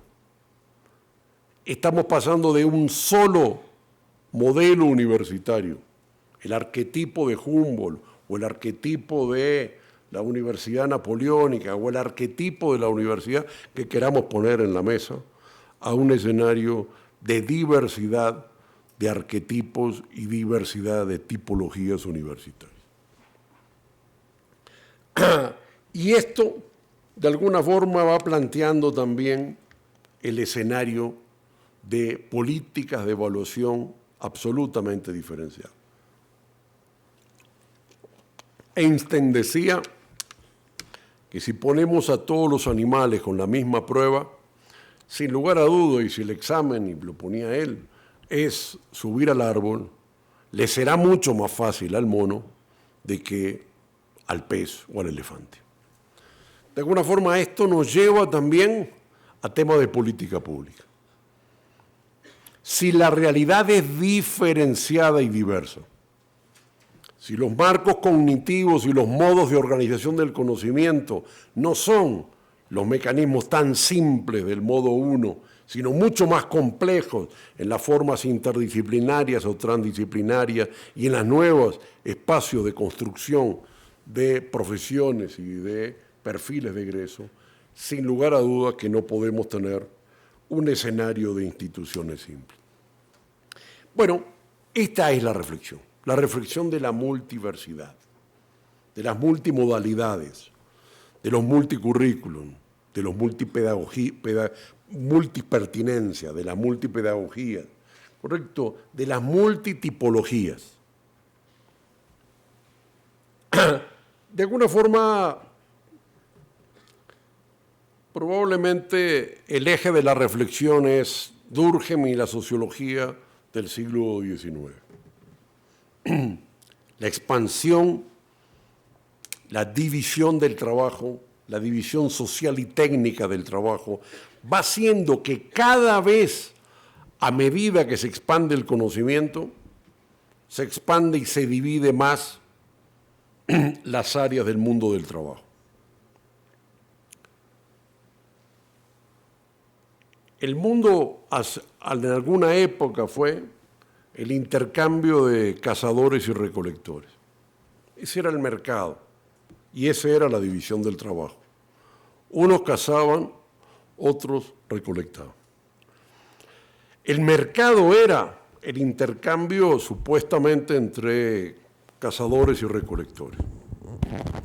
Pero no, el mercado es el intercambio de los conocimientos, no de los productos. Los productos son derivados de los conocimientos. Hoy tenemos un mercado muchísimo más grande, muchísimo más complejo, porque lo que tenemos son niveles de expansión galáctica, podríamos decir, de los conocimientos. Y esto, aunque el futuro no está escrito, nadie puede garantizar ni decir que efectivamente no va a continuar la expansión del conocimiento. Si el conocimiento continúa su proceso de expansión, es una hipótesis porque el futuro no lo sabemos, es posible suponer claramente que cada vez van a ser tareas mucho más diferenciadas y la división social y técnica del trabajo va a ser mayor. Y por lo tanto, también los mercados van a ser mayores. Esto reafirma cada vez más las modalidades diversas. Teníamos solo educación presencial. Después apareció la educación a distancia. Irrumpe por allí la educación virtual. Hoy también aparecen los MOOCs y los cursos masivos abiertos online como otra tercera modalidad de la educación a distancia. ¿Y se va a acabar el mundo? ¿O la expansión de oportunidades y de modelos va a ser mayor? Bueno, es la complejidad de la construcción de las instituciones universitarias o la apertura a la diversidad. Es concebir que hay un solo currículum, una sola pedagogía, una sola didáctica, o además de las clases invertidas, hay millones de elementos que son desde los laboratorios, el autoaprendizaje, etcétera, etcétera, etcétera. Es que Matrix no puede llegar. Es que en la farmacia no puede haber un día que nos vendan, no sé, matemática de tercer año, por favor. Es una sinapsis, es química. Bueno, de alguna forma se nos plantea el problema de evaluación y acreditación en esta materia. ¿Correcto? Y es los conflictos de las tipologías universitarias. ¿Es la educación a distancia peor y mejor? ¿Es el autoaprendizaje mejor o peor? ¿El sistema catedrático? Pero más allá del aprendizaje, porque aún no hemos logrado develar con la neurociencia realmente cuál es el mejor aprendizaje. Probablemente vamos a descubrir, ya se olfatea, que no hay un aprendizaje, sino que el aprendizaje va a tener que ser individualizado, porque las formas de estructuración son diferenciadas las cabezas de unos y de otros. Cuando ustedes se gradúen, muchos aún no lo han hecho, de las primeras cosas que van a descubrir es que la cabeza se les organizó distinto al que hizo arquitectura, derecho, poesía, matemáticas, ingeniería. La estructura neuronal, que supuestamente venía de chiquito, se reorganizó con el conocimiento. O sea que no es que se agrega conocimiento como si fuera una visión de depósito sobre una estructura neuronal. No, no, no. Las formas, las teorías, las axiomas, las modalidades en las cuales contiene el conocimiento configuran y definen cabezas distintos para unos que para otros. Podrán entrar todos con cabezas cuadradas a la universidad, pero saldrán con cabezas redondas diferenciadas, o a la inversa, entrarán con cabezas redondas y saldrán con cabezas cuadradas del campo disciplinario y de la forma de organización del conocimiento. Nada más lógico entonces suponer que efectivamente cuando la neurociencia se consolide y logramos descubrir por qué aprendemos, veamos la diferenciación. En ese sentido, nuestro problema es reconocer tipologías universitarias diferenciadas, estructuras diferenciadas.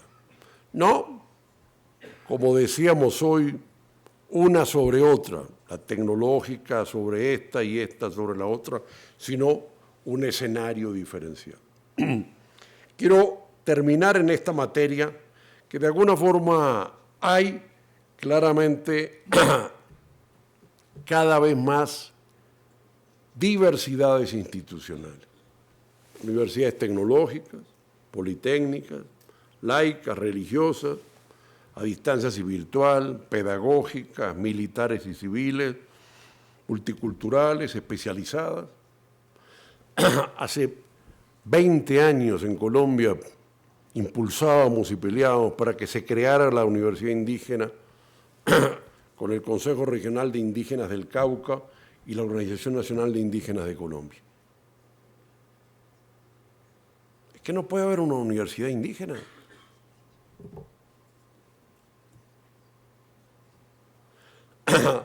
Bueno, en esa materia, de alguna forma, la diversidad, la innovación, la creatividad, los campos diferenciados del conocimiento, los perfiles del mercado de trabajo. Y eso nos lleva a ver cómo se conciben las universidades diferenciadas. Es lo que llamamos tipologías universitarias. ¿Cuántas universidades de investigación tenemos? Bueno, se considera que una universidad de investigación es aquella que tiene más de 500 artículos en las bases indexadas correspondientes a revistas del primer quintil. Hoy América Latina, apenas 40 universidades tienen ese escenario que representan el 1.4% de las universidades. Cuando uno ve los rankings de Shanghái y todos esos, apenas el 3% de las universidades del mundo están en esos rankings, porque representan una tipología universitaria. Representan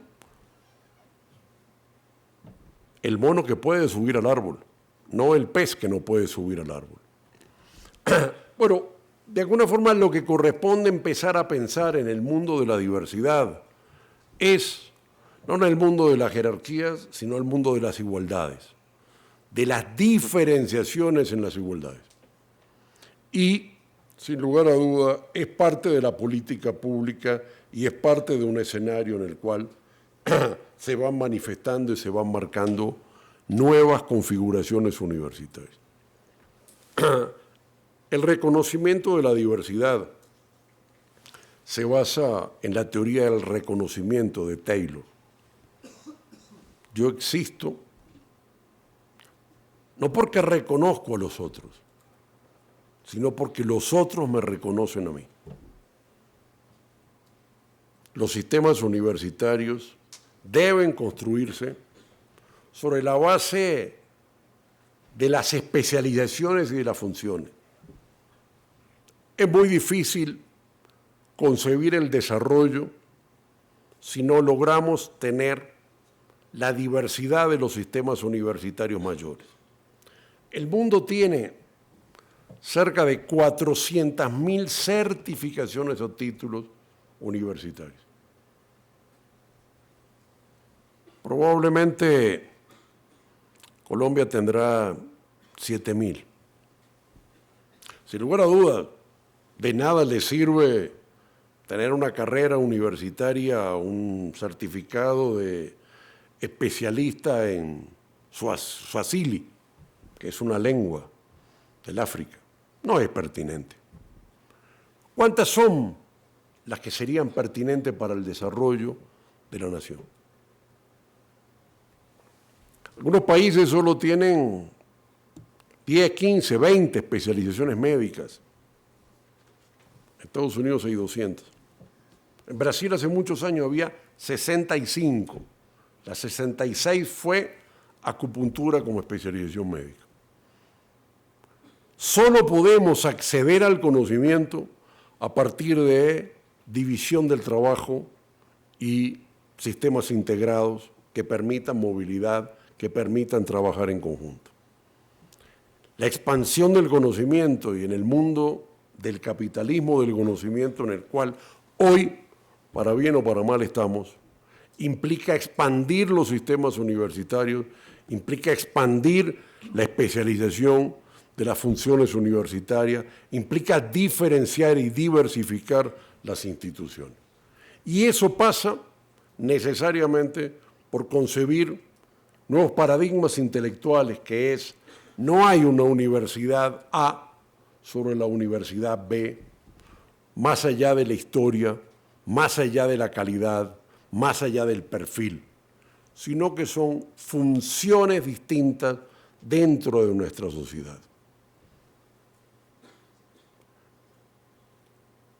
Sin lugar a dudas, las sociedades tienen fuertes niveles de desigualdades. Chocó tiene 8% de cobertura y Bogotá tiene 87%. ¿Cómo se construye el acceso a la educación superior para todos? ¿Cómo se construye el acceso de la educación de calidad para todos? Porque que haya un médico es muy bueno, pero que haya 10.000 médicos es mejor para la sociedad. Probablemente es mucho mejor para el mismo médico ser uno solo, porque gana más salario, que si fueran 10.000, que efectivamente no ganará el mismo salario. Pero hoy, en el mundo de América Latina y en el mundo de nuestras sociedades, para llegar a ingresar y competir en las sociedades del conocimiento, el primer eje es cada vez más gente formada, cada vez más gente con mayor nivel de calidad, cada vez más gente con más posgrados y especializaciones. Y eso implica, de alguna forma, cada vez más diversidad institucional. El desafío es ese. Sin lugar a duda, decir esto en una institución con la historia que tiene la Nacional, con la calidad que tiene la historia de la Nacional, con el perfil que tiene la historia nacional, es como una osadía. Pero de alguna forma hoy cuando venía para acá me recordaba el proyecto de Angulo hace muchos años, aquí rector de la Nacional. Él decía, la Nacional tiene que tener 50% de estudiantes de posgrado. Era su visión. En aquel momento el país tenía 5% de cobertura de posgrado en la matrícula y también la Nacional tenía 5 o 6%. Hoy, del 100% de los estudiantes en la Nacional, 19% estudian posgrado. Pero el país todavía sigue teniendo casi la misma matrícula de posgrado que tenía en el año 2000, que era 5.32 o 5.92, en el año 2015 tiene 5.33, lo mismo. La Nacional hoy, sin lugar a dudas, es diferencial. Sin lugar a dudas tiene más matrícula de posgrado. Y el camino es la diferenciación. Instituciones que tengan más matrícula de grado, a instituciones que tengan más matrícula de posgrado, instituciones que tengan más investigación e instituciones que tengan menos investigación. No es malo, sino bueno, la especialización. No es malo, sino bueno, la posibilidad de que el mundo se diferencie y se diversifique. Creer que todos debemos de ser iguales, con las mismas ideas, con las mismas visiones, de alguna forma nos hace parte de un mundo que no es, que es el mundo de las homogeneidades. Reconocer las diversidades es también construir el propio proyecto de misión. Ustedes están en la discusión, me decía el amigo Álvaro, de construir un modelo de universidad, de construir un proyecto para insertar y desarrollar la Universidad Nacional. Y sin lugar a duda, las instituciones con la tradición, el peso, la fuerza y la importancia que tiene esta institución, de alguna forma es siempre el desafío, de alguna forma, de lo viejo o lo nuevo. Y bueno, lo que simplemente me pidieron es aportar algunas ideas a vuestra reflexión, a la construcción de un pensamiento colectivo que tiene la Universidad Nacional, en el cual me encanta volver a estar, me encanta poder compartir y que les agradezco muchísimo la atención a estas ideas, a estas visiones de la diversidad en el mundo universitario, que creo son los caminos del futuro, cada vez más diversos, más diferenciados en este mundo global. Muchas gracias.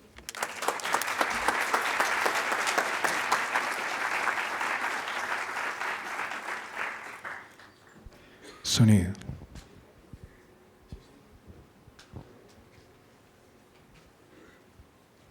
Sonido.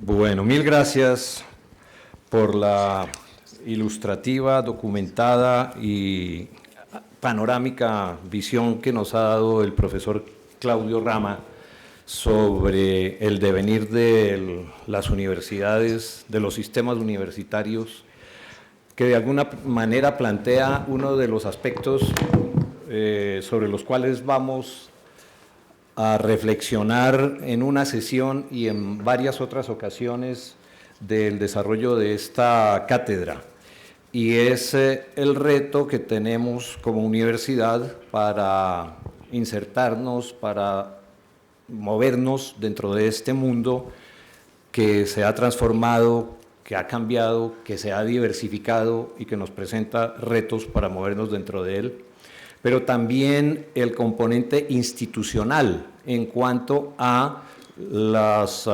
normas, las regulaciones que rigen la educación superior en Colombia, que básicamente están cimentadas alrededor de la Ley 30 del 92, como bien lo sabemos, ¿no? En particular la educación superior pública. ¿Cómo nos movemos dentro de ese escenario cuando... perfecto.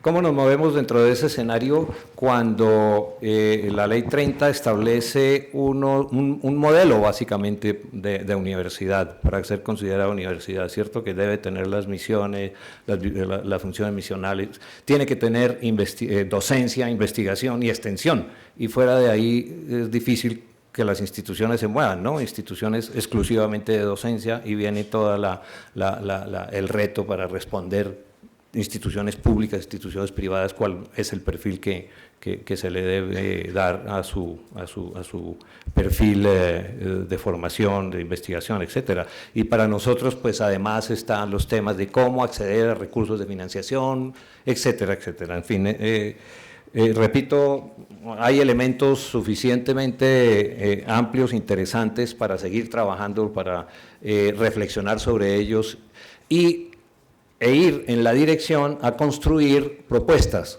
que, como dije al comienzo, es el propósito de esta cátedra. Vamos a elaborar unos documentos breves en los grupos que configuremos, que sean unos documentos que al mismo tiempo que recogen la reflexión sobre educación superior pública de la universidad, haga propuestas dentro de los dentro de las diferentes perspectivas, expectativas que nos plantean los panelistas, conferencistas, de los que vamos a disfrutar a lo largo de la cátedra. Hemos recogido algunas preguntas, vamos a seleccionar algunas de ellas por el avanzado de la hora, pero en primer lugar quisiera saber si desde alguna de las sedes hay preguntas para plantear al profesor Claudio Rama. Sí, Medellín tiene una pregunta. Medellín, por favor. Medellín, ¿puede formular la pregunta?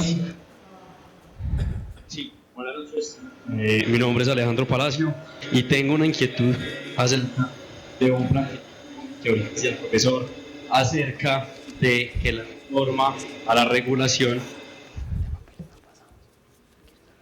que las reformas que le apuntaban a la regulación generaban tensiones que limitaban la diversidad. Pero entonces, ¿hasta qué punto esta diversidad puede asegurar calidad en el sistema educativo? Porque en parte, pues esto es lo que caracterizó a la Universidad Nacional de Colombia. Entonces, ¿hasta qué punto podemos ser diversos institucionalmente, pero igualmente pues brindar educación de calidad? Muchas gracias.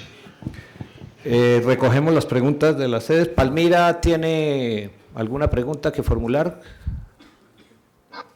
No, profesor, ninguna pregunta. Muchas gracias. Manizales, ¿tenemos alguna pregunta? ¿Ah? ¿No hay conexión? No, ya no se ve. Bueno, entonces, por favor, profesor Rama, la pregunta de Medellín.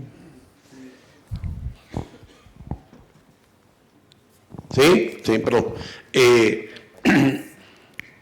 La reforma de la regulación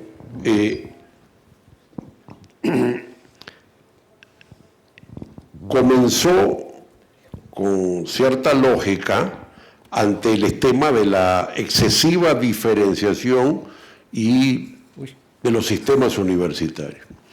La reforma de la regulación en su propia modalidad comenzó a establecer estándares y protocolos y criterios para todas las instituciones. En Brasil llegaron a tener 1.3 normas por día de regulación del sistema de educación. La regulación se basa en establecer una frontera en el cual más allá de esa frontera no se puede actuar. Es como decir, usted no puede ir a más de 80 kilómetros por hora, puede ir de 80 hacia abajo. La regulación lo que hace es establece los límites de la libertad y fija los criterios de donde no se puede actuar en libertad. Pero en la medida que los sistemas se van diferenciando y hay una dinámica hacia la diversidad, cada vez más entran en contradicción la regulación con la diversidad.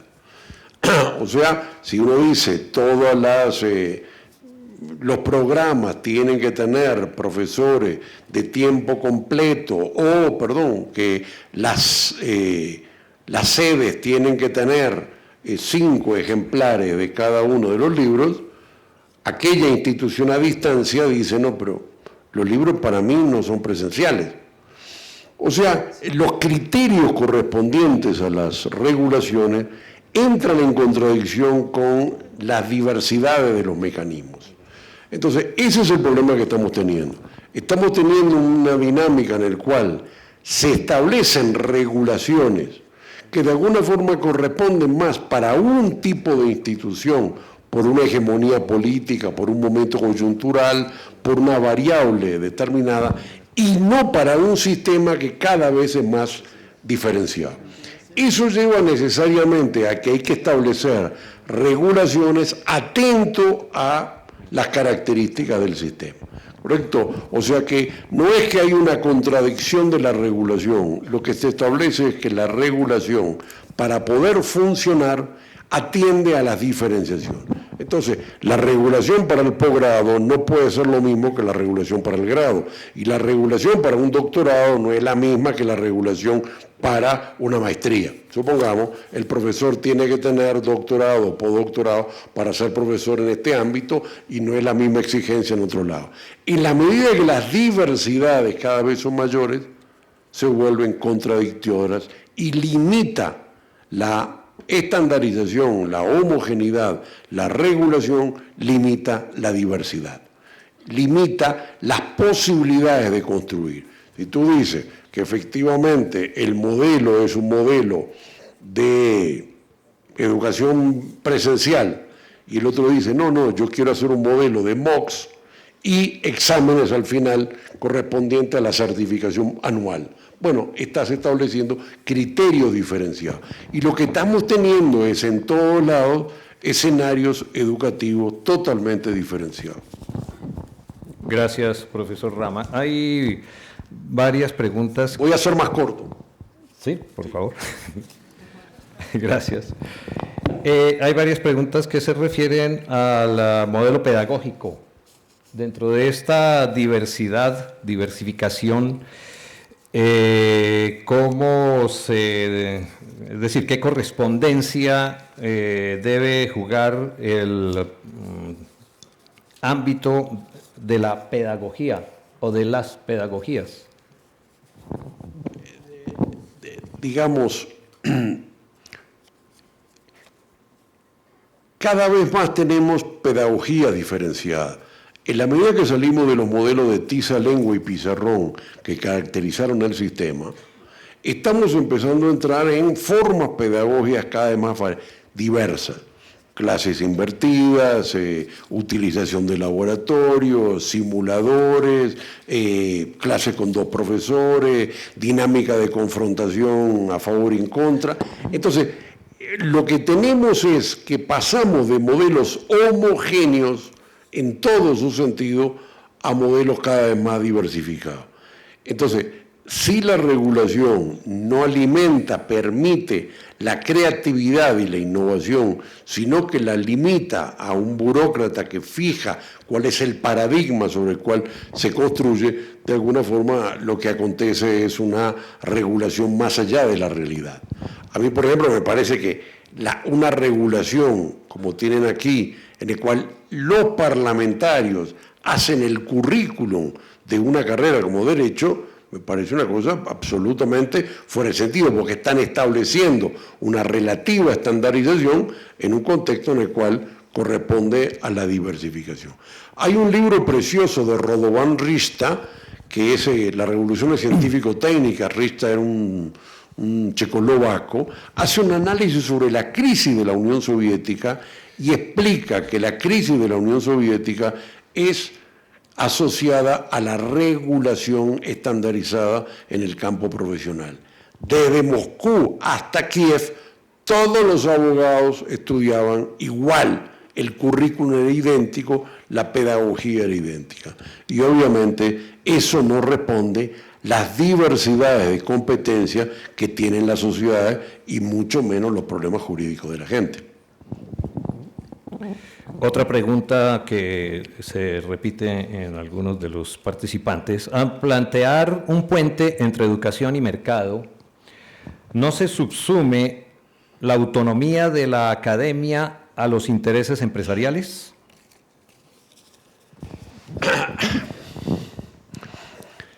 El mercado lo hemos empezado a ver en el siglo XX distinto de cómo se veía en el siglo XIX. Yo recomiendo muchas veces que se lea un librito que se llama Acerca de la llamada cuestión de los mercados. Lo escribió en 1893 Lenin.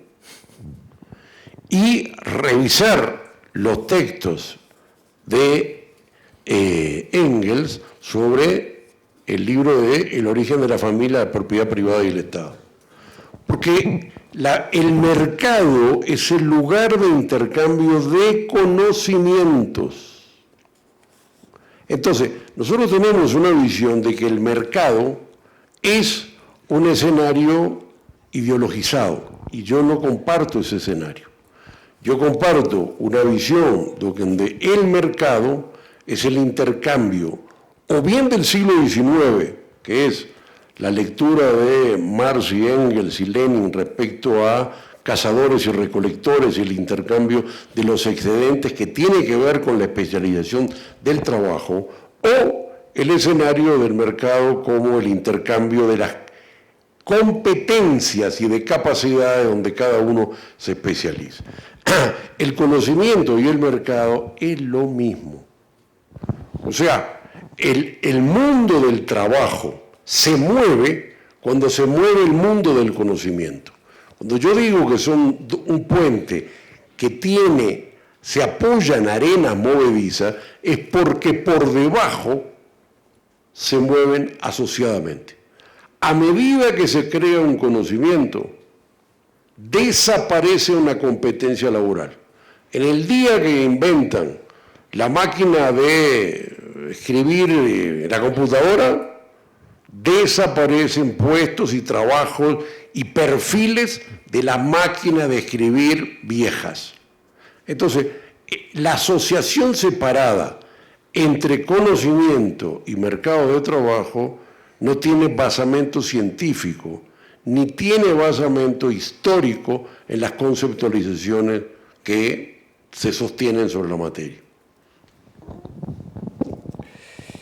Hay también preguntas alrededor de la calidad y se cuestiona si la consideración de niveles educativos, por ejemplo, un pregrado en América Latina versus un pregrado en Europa, la duración es, tener en cuenta la simple duración es un indicativo de calidad. La calidad de la pertinencia. Bajo el enfoque de la metáfora del puente, no hay calidad cuando el puente no está amarrado a conocimientos actualizados. Y cuando el egreso y el perfil de egreso no está amarrado y articulado a un ingreso en el mercado de trabajo. Eso es la pertinencia. Que de alguna forma los conocimientos sean actualizados y que los perfiles de egreso sean pertinentes. Lo que estamos teniendo cada vez más en esta enorme transformación y revolución tecnológica y en esta expansión del conocimiento, que cada vez los procesos educativos son cada vez menos pertinentes y ahí están los problemas de calidad. Los docentes no están actualizados, los docentes no están formados, los currículos no están actualizados y los perfiles de egreso de alguna forma no tienen una comprensión y una dinámica de cuáles son los sistemas del trabajo o las tecnologías en funcionamiento o las capacidades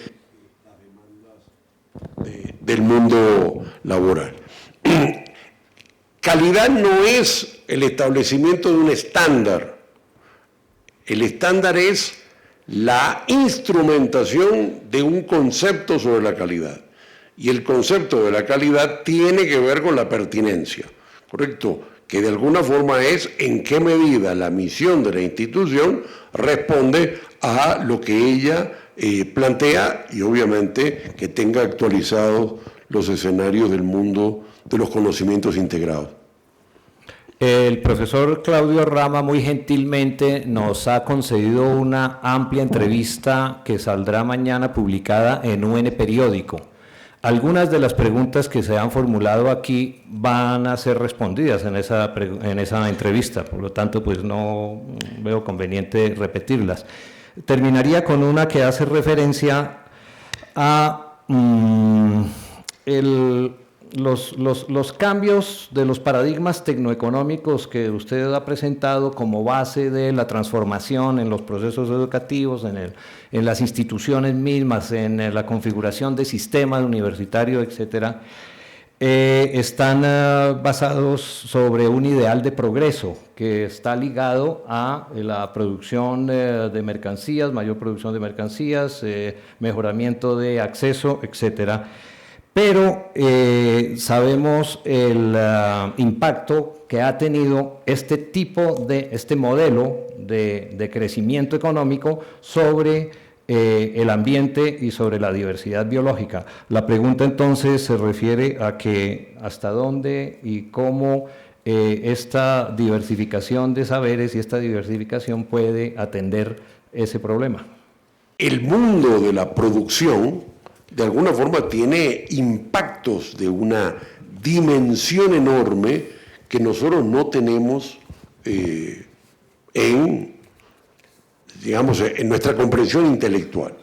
Yo me acuerdo, año 76, una conferencia en la cual asistí, un seminario con Edgar Morin. Morin, que era muy joven, estaba estudiando el tema de la naturaleza como un gran restaurante. Y este animalito come a este y por lo tanto este come a este, y al matar a este animalito rompemos la cadena, y de alguna forma era el comienzo de la comprensión de todos los impactos que estamos teniendo en el escenario de la transformación de la naturaleza. ¿Correcto? Y hay obviamente toda la visión de la industrialización negativa. Yo soy más proclive al tema de la tecnología. Creo que incorporar la célula fotoeléctrica puede tener problemas, pero también nos salimos del carbón y nos salimos del petróleo. Creo que la tecnología, hay en esta materia unos que son más protecnólogos en el sentido de la tecnología, puede tratar de explicarnos. Pero yo creo que sí, lo que es real es que el conocimiento nos permite comprender cosas que efectivamente no tenemos hoy comprensión. ¿Correcto? Hoy probablemente estemos haciendo 1000 cosas en la vida humana que no tenemos dimensión de cuánto es lo que nos impacta negativamente. Hasta que no llegó los aparatos que medían el cáncer y que verificaron el cáncer en las personas, la gente seguía fumando. Y hoy hay política contra el fumar. O sea, cuanto más avancemos en el conocimiento, produciremos tecnologías que permitan responder cosas, también podremos producir tecnologías negativas en términos que impactan. Pero al final es solo el conocimiento lo que podría decir lo que nos hará libre, porque nos permite conocer los impactos. A medida que hay más conocimiento y que el conocimiento es sistémico, podemos descubrir. Hoy sabemos que el Amazonas es causa del Sahara, porque los sales y los minerales se evaporan en el Sahara y con la tierra que regresa efectivamente caen en el Amazonas y eso produce parte de este sistema ecológico. Solo con el conocimiento, bajo un enfoque sistémico y bajo un enfoque de la complejidad, podemos llegar a desarrollar. Yo creo que en todo caso, yo sostengo y soy pro conocimiento. Creo que el conocimiento es el motor de la sociedad, creo que es el motor también de los problemas, pero siempre será el motor que nos permita encontrar soluciones. Muchas gracias, profesor Claudio Rama. Como les digo, mañana estén pendientes de UN Periódico, aparecerán muchas de sus preguntas respondidas en la entrevista del profesor Rama. Demos un aplauso, por favor.